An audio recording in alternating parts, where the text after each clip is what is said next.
Tenemos otro tipo de pérdida que es pérdida en la entrada, o sea, la entrada de una sustancia. Y si un caso especial de contracción ocurre cuando un flujo fluye desde un depósito o tanque relativamente grande hacia una tubería, ¿sale? El fluido debe acelerarse desde una velocidad insignificante hasta la velocidad de flujo en la tubería. La facilidad con la que se logra la aceleración determina la cantidad de energía perdida y por lo tanto el valor del coeficiente de resistencia de entrada depende de la geometría de la entrada. ¿Vale? La figura que vamos a ver a continuación muestra 4 configuraciones diferentes y el valor de K sugerido para cada una de ellas. ¿Vale? Entonces tenemos aquí pérdidas a la entrada. Mira, aquí me decía el texto que prácticamente es que estamos vaciando de un tanque hacia una tubería o hacia otro depósito, ¿no? Esto que estás viendo acá se le conoce como pérdida a la entrada. ¿Acuerdas que vimos hace tiempo pérdida a la salida, donde decíamos que el valor de K siempre iba a ser igual a 1? En este caso es pérdida a la entrada, ¿sí? Y entonces me dice que si tengo una tubería que se proyecta hacia el interior, tubería que se proyecta hacia el interior, use un valor de K igual a 0.78. ¿Qué quiere decir que si se proyecta hacia el interior? Porque de repente vemos problemas de nuestra clase o de nuestra tarea y no sabemos identificar cuál es cada una de ellas. Mira, con que veas unas rayitas aquí en tu dibujo, una rayita aquí y una rayita acá, eso es una tubería que se proyecta hacia el interior, o sea, es una tubería que se metió un poquito más de lo que es a la salida, o sea, está metida un poquito, esta de aquí, esta tubería, como si la hubieran clavado ahí, así aparentemente. A lo mejor en tus problemas de tarea no se va a ver esto así como se ve aquí bien detallado, simplemente se va a ver una rayita aquí y una rayita acá. Eso quiere decir que es una tubería que se proyecta hacia el interior y el valor de K va a ser de 0.78 y si no me equivoco el diámetro que vamos a tomar es el diámetro de la velocidad, la velocidad va a ser aquí, la velocidad en el punto 2 para la carga de velocidad, entonces va a ser HL, va a ser igual a K por la carga de velocidad en el punto número 2, ¿vale? Ahí está. Luego tenemos otra, entrada con bordes cuadrados. Esta va a estar más fácil de ver. ¿Por qué? Esta tiene que tener 2 rayitas acá para decir que es una tubería que se proyecta hacia el interior. Cuando tiene bordes cuadrados, simplemente vas a ver que esta de aquí está exactamente cuadrada y esta que está aquí también está exactamente cuadrada. Por lo cual, esta es una entrada con bordes cuadrados y el valor de K es 0.5. Y entonces vamos a tener HL es igual a 0.5 por la carga de velocidad en el punto número 2. ¿Sale? Y esta, pues esta es inconfundible, ¿sí? Entrada achaflanada, así le llaman en español, una entrada achaflanada, que simplemente se ve esta especie como de cono que se forma aquí, lo puedes ver, ahí está. Entonces, cuando tenemos una entrada achaflanada, usamos un valor de K de 0.25. Y entonces decimos, HL es igual a 0.25 por la carga de velocidad en el punto número 2. ¿Sale? También tenemos una entrada cuando nos dicen que tenemos una entrada redondeada. Y eso va a depender mucho del radio y de la tubería en el diámetro 2. Hacemos esa división del radio entre el diámetro 2 y lo que obtengamos vamos a tener el valor de K. Sí, son esos los valores de K. Ahora, si en el problema me dicen, tengo una pérdida en la entrada de una entrada bien redondeada. Ah, ok. Si me dijeron que es bien redondeada, ojo, nada más que me digan bien redondeada, perfectamente redondeada, el valor de K es de 0.04. ¿Sale?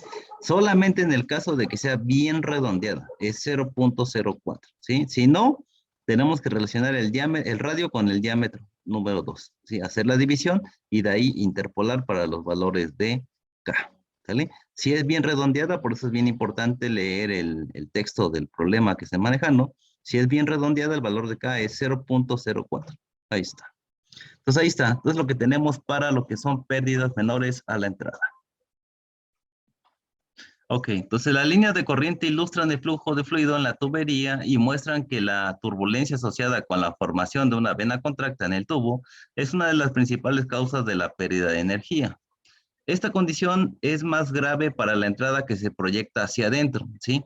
La cual se recomienda un valor de 0.78. ¿Cuál es esa la que se proyecta hacia adentro? Pues esta que está aquí, porque aquí hay una pérdida pues más abrumante, ¿no? Acuérdense que viene de acá para acá y como tiene que hacer esto, hace un esfuerzo muy grande, después se forma una vena contracta hasta que se vuelve a estabilizar. Pues aquí como que hay más esfuerzo, hay más pérdidas. Y aquí sigue siendo un caso muy similar, pero date cuenta que ya no es tanta la distancia de pérdida, ¿sí? Aquí también tenemos una especie de cono donde reducimos un poco más las pérdidas. Y en esto, que son entradas redondeadas, pues hay un poquito menos de turbulencia. Mira, se puede ver nada más viendo la figura. Ahí están las líneas de flujo, son estas líneas que ustedes ven aquí. ¿Sale? Ahí está. ¿Sale? A eso se refiere. Entonces, se da una estimación más precisa del coeficiente de resistencia para una entrada que se proyecta hacia adentro, ¿sí? Para una entrada bien redondeada con el radio entre el diámetro 2 mayor a 0.5, no se forma una vena contracta, ¿sale? La pérdida de energía es bastante pequeña y usamos el valor de K igual a 0.04, lo que te decía yo hace un momento. Cuando tenemos una entrada bien redondeada, ya ni te preguntes cuánto es el radio, simplemente el valor de K es 0.04 y listo, ¿sale? Recuerda esta parte de aquí. Una entrada bien redondeada, esta parte de aquí. Cuando es bien redondeada, 0.04 el valor de K. Y quítate de problemas. ¿Vale? Entonces, en resumen, después de seleccionar un valor para el coeficiente de resistencia de la figura, podemos calcular la pérdida de energía en una entrada desde HL es igual a K por la carga de velocidad, ojo aquí, en el punto número 2. Ojo, lo que vimos esta clase fue todo relacionado al punto número 2. Otra de las cosas que tenemos que tomar en cuenta es que siempre se están considerando las secciones más pequeñas para conocer las pérdidas, ¿sí? Por ejemplo, si estábamos antes en la tubería que era más pequeña a una más grande, tomábamos la carga de velocidad en el punto más pequeño, el diámetro más pequeño. En este caso es lo mismo, vamos de un tanque o de un tamaño más grande a uno más pequeño. Entonces siempre se va a tomar la velocidad en el punto más pequeño, en el diámetro más pequeño. Solamente ten en claro que estás manejando. Entonces te recomiendo yo hacer una hoja resumen donde pongas expansión súbita y le pongas tus condiciones de HL, que pongas contracción súbita y tus términos de HL, que pongas expansión gradual a la entrada y a la salida de tus términos de K y la carga de velocidad en el punto 1 o en el punto 2 según sea necesario, hasta que nos quede claro. ¿Vale? Bien. Ya sabemos que B pues, es la velocidad de flujo del tubo. En este caso, en el punto número 2. ¿Sale? Ahí está. Acuérdate que siempre la tubería más pequeña. Bueno, tenemos un ejemplo de lo que son pérdidas a la entrada, ¿no? Se determine la pérdida de energía que se producirá cuando fluyan 100 litros por minuto de agua desde un depósito hasta un tubo hidráulico de cobre que contiene 25 milímetros de diámetro externo por 1.5 milímetros de pared, a través de un tubo que se proyecta al interior y a través de una entrada bien redondeada. Entonces, aquí estos datos ya los teníamos de un problema anterior y si no los tenemos, pues vamos nuevamente al apéndice G2 y sacamos el diámetro interior y el área de la tubería número 2, que es la que me interesa. Sí, acuérdense de esa parte. Entonces dice acá, para el tubo, el diámetro 2, que es el que me interesa, tenemos 22.0 milímetros de diámetro interno y tenemos un área de 3.801 por 10 a la menos 4 metros cuadrados, ¿sí? Para la tubería 2, que es la más pequeña. Entonces se obtiene, ¿no? Es una tubería que se proyecta hacia el interior. Ya con esto, pues ya resolví todo el problema, porque ya tengo el área, tengo el diámetro. ¿Qué necesito saber? Ah, pues me hace falta conocer la velocidad. ¿Cómo conocíamos la velocidad? Pues la velocidad es igual a caudal entre área. Ya tenemos el caudal, es esto de aquí lo dividimos entre 60,000 para que las unidades sean consistentes, y el área es 3.801 por 10 a la menos 4 metros cuadrados. Ya que tenemos la velocidad, la dividimos entre 2 veces la gravedad y multiplicamos por este valor de K que tenemos. Y ahí está, ¿no? Sostenemos que la carga de velocidad va a ser igual a 0.9799 metros. Prácticamente esto podría ser 1, no hay ningún problema. ¿Sale?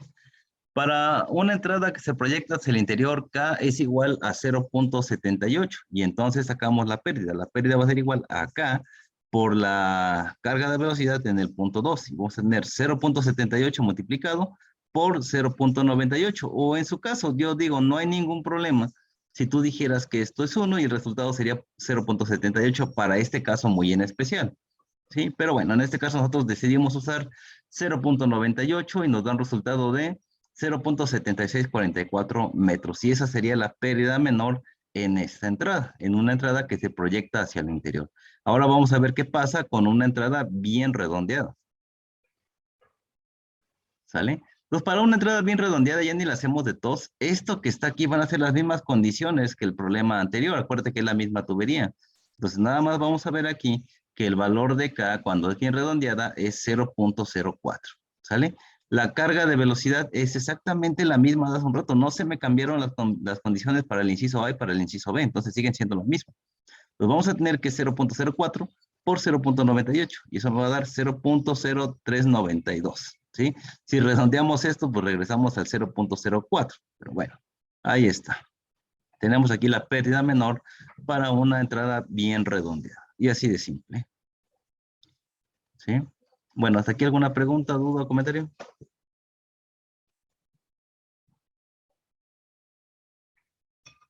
¿Me preguntas? Bueno, sigamos entonces. Bueno, tenemos ahora entonces los coeficientes de resistencia para válvulas y accesorios. Esto ya nada más es notorio. Más adelante les voy a enseñar una tablita que trae más datos específicos. Ahorita nada más ya para terminar la clase de hoy, les voy a mostrar los diferentes tipos de válvulas y sus valores de K que ofrecen según la válvula que necesitemos. ¿Vale? Entonces tenemos, varios fabricantes ofrecen diferentes tipos de válvulas y accesorios para la especificación e instalación en sistemas de flujo de fluidos, ¿sale? Las válvulas se utilizan para controlar la cantidad de flujo y pueden ser, pues, válvulas de globo. En este caso, aquí tengo una válvula de globo, ustedes la están viendo. El valor de K va a ser igual a 340 por el factor de fricción, ¿sí? 340 por el factor de fricción. Ahí está. Así es como calculamos el valor de K para ese tipo de válvulas. Tenemos también las válvulas de ángulo. Para una válvula de ángulo, el valor de K va a ser igual a 150 por el factor de fricción. Para las válvulas de compuerta tenemos lo siguiente. Esto va a ser igual a 8 por el factor de fricción. Tenemos una válvula de mariposa donde el valor de K va a ser igual a 45 por el factor de fricción para tamaños de 2 a 8 pulgadas. ¿Vale? Cualquiera de los varios tipos de válvula de retención y muchos más. Mira, tenemos aquí unas válvulas de retención donde el valor de K va a ser igual a 100 por el factor de fricción. Y aquí vamos a tener que va a ser 75 por el factor de fricción en una posición abierta. ¿Vale? Tenemos también aquí codos y accesorios. Los accesorios dirigen la ruta de flujo o provocan un cambio en el tamaño de la ruta de flujo. Se incluyen codos de varios diseños, Ts, reductores, boquillas y orificios, ¿no? Tenemos para un codo de 90 grados, va a ser K por el, 30 por el factor de fricción. Para un codo de 90 grados y radio largo, es un poquito más grande que este, el valor de K va a ser igual a 90 por el factor de fricción. Para el codo de 45 va a ser 16 por el factor de fricción. Para el codo de 90 grados, pues bueno, vamos a tener que 50 por el factor de fricción. Para el de 45 para calle, de lo que se menciona acá, es igual a 26 por el factor de fricción. Y para el codo de retorno, pues va a ser K 50 por el factor de fricción. Te voy a pasar otra tabla más adelante donde viene esto ya más claro. No te preocupes, simplemente te lo pongo aquí de modo demostrativo, ¿no? Flujo para línea principal, K es igual a 20 por el factor de fricción. Flujo por ramificación, aquí se está ramificando para dos lados el flujo, K es igual a 60 por el factor de fricción. Entonces, es importante determinar los datos de resistencia para el tipo y tamaño particulares elegidos, porque la resistencia depende de la geometría de la válvula o del accesorio, ¿sí? Además, diferentes fabricantes pueden reportar datos en diferentes formas, ¿sí? Entonces ahí depende también de los fabricantes, ¿sale? Si no hay preguntas, ni dudas, ni comentarios, nos estamos viendo en la siguiente clase, chavos. Tengan ustedes bonita tarde.